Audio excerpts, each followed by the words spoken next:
Le site de l'accident ne donnera pas plus d'indices. L'épave a été remorquée.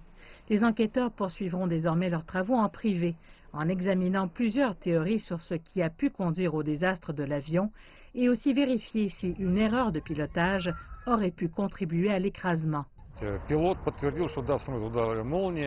Le pilote a confirmé que l'avion avait été frappé par la foudre, après quoi tous les systèmes automatisés fonctionnaient mal, ce qui ne devrait pas arriver dans un avion moderne. C'est incommodant quand la foudre frappe, mais c'est généralement banal et n'entraîne aucune conséquence catastrophique.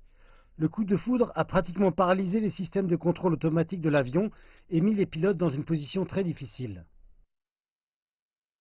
La Russie rend maintenant hommage aux victimes, dont 2 enfants. Certains survivants sont rentrés chez eux dans leur famille, pendant que d'autres récupèrent à l'hôpital. Mon mari m'a appelé dès qu'il a quitté l'avion. Pas de son portable, mais de celui d'une autre personne qui s'en est sortie, pour autant que je sache. Dieu soit loué, il se remet. Le seul patient qui était dans un état critique auparavant est maintenant dans un état stable.